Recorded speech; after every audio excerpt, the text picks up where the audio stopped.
Hey guys, welcome to the video. I'm Amy and I post 3 videos a week every Monday, Wednesday, and Friday at 12 p.m. EST. I post a lot of 3-day foundation wear tests, makeup first impressions, full face one brand, monthly favorites, things like that.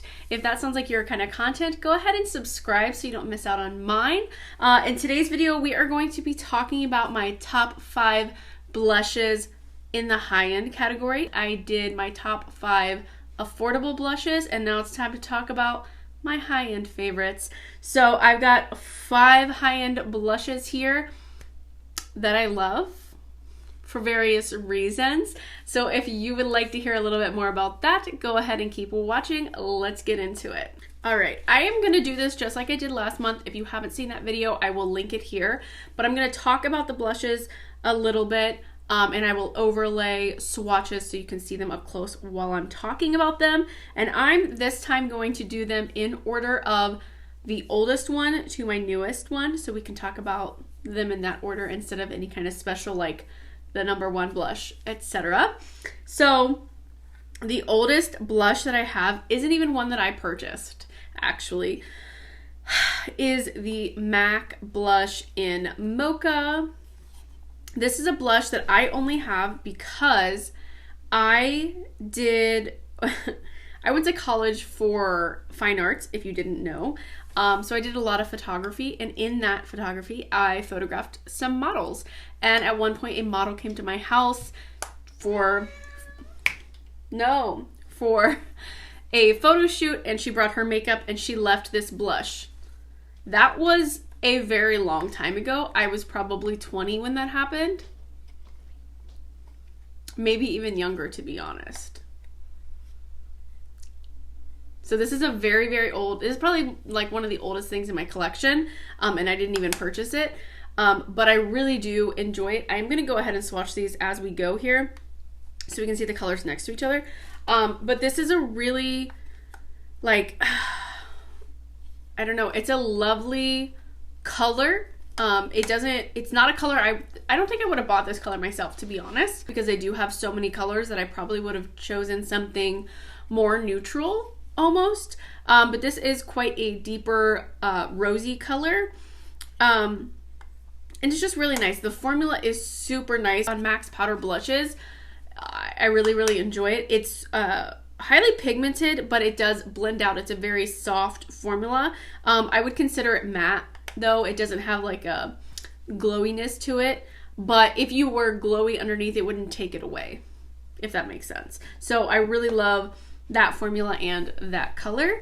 The next one is, I said I wasn't going to say favorites, but this is my favorite blush. And that is the Cover FX monochromatic blush in Warm Peach. Tino, come on.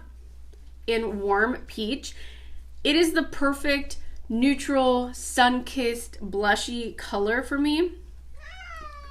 I love it, and I love that it comes with the matte and the shimmer, because I do like to glow, but I do like matte blushes. So there's that.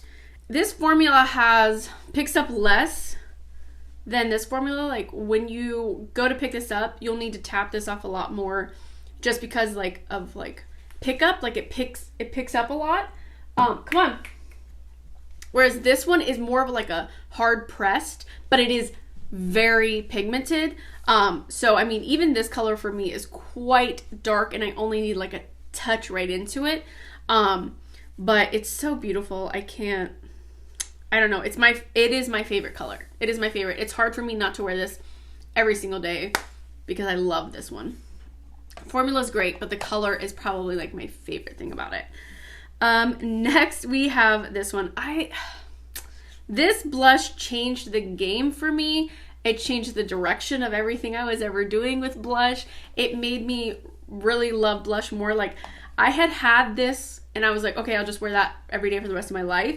And then I purchased this blush and I was like, I must try all the blushes and compare them to this one. The Tower 28 blush. This is in Magic Hour.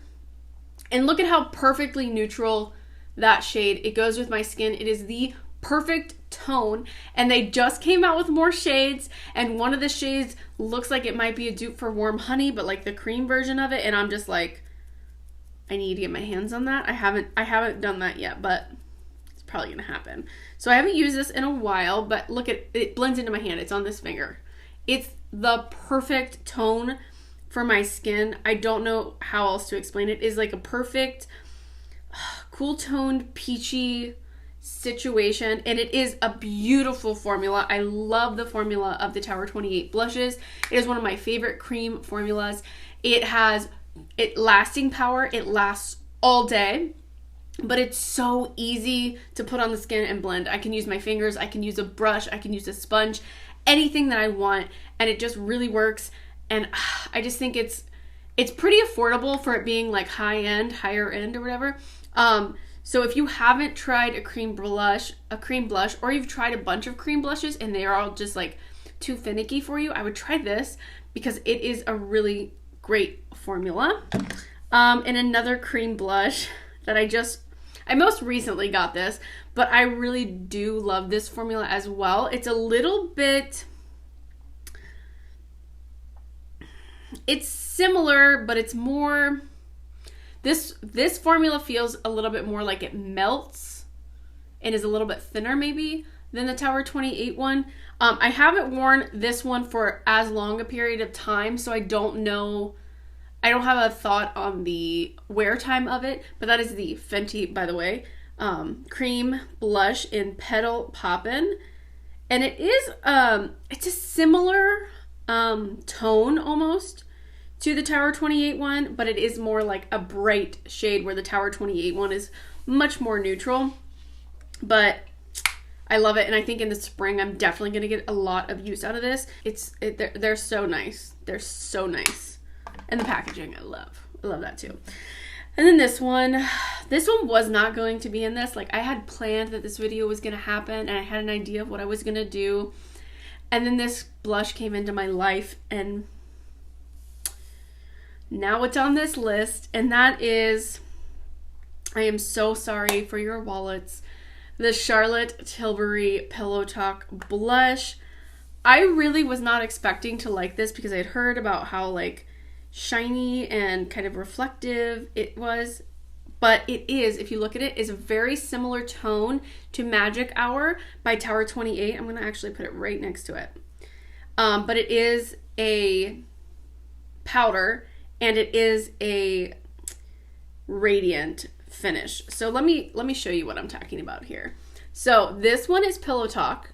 It is this beautiful neutral sun-kissed. It's a little bit rosy, it's a little bit peachy.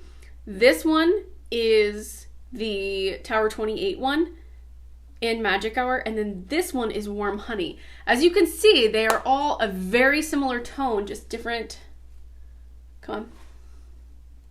just different textures. So we have the Tower 28 one here, which is a cream. We have the Cover FX one, which is a matte. I did not put the shimmer with it. And then we have the Pillow Talk one, which is this like radiant, sorry, I have like a scar on my hand. This is radiant formula. This formula is beautiful on the cheeks. I do think though, let me go ahead and mix the Cover FX one, because I didn't see that these were exactly dupies until now. But I'm gonna mix the matte and the shimmer formula and put it right next to the Pillow Talk one. Okay, here you go. Cover FX, Charlotte Tilbury. Super similar. Super lovely. Look at the textures. The Cover FX one is a tad warmer, whereas the Pillow Talk one is a little bit more like sheer neutral, but they are very similar. So if you want to save some coin, because I know this one is more expensive than this one, I would go with this one. But I do like having all three formulas. Sorry. I do. But the Pillow Talk one is a lot less shimmery and glittery than I was expecting, based on other reviews that I had seen where people were like, oh my gosh, this is just glitter on my face. I'm like, I mean, maybe there's glitter in there. Maybe. But I can't see it. Like, if I can't see it on my hand with my eyes right here, then no one's going to see it on my face. So, yeah. I am wearing a different blush, a new blush that I tried today. But on top of it, I'm wearing Pillow Talk, and it just has like this beautiful wash over the face. I really love the texture and the formula of that one.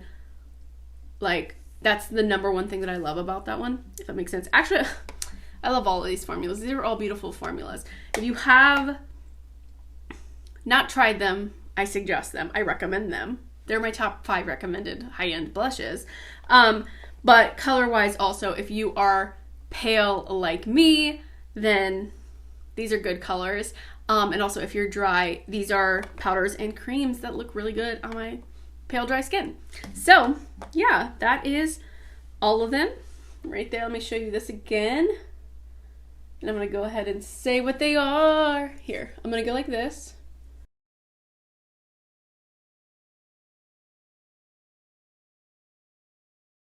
I hope you found this information helpful. If you would like to see more like comparison swatches or these next to anything else, or have any questions, let me know down below. I will be there to help you out. And yeah, that is all I have for you guys today. Thank you so much for watching. I hope you enjoyed this video. If you did, please give it a thumbs up. It helps me out so much. Subscribe if you haven't already, and I will see you in my next video. Bye!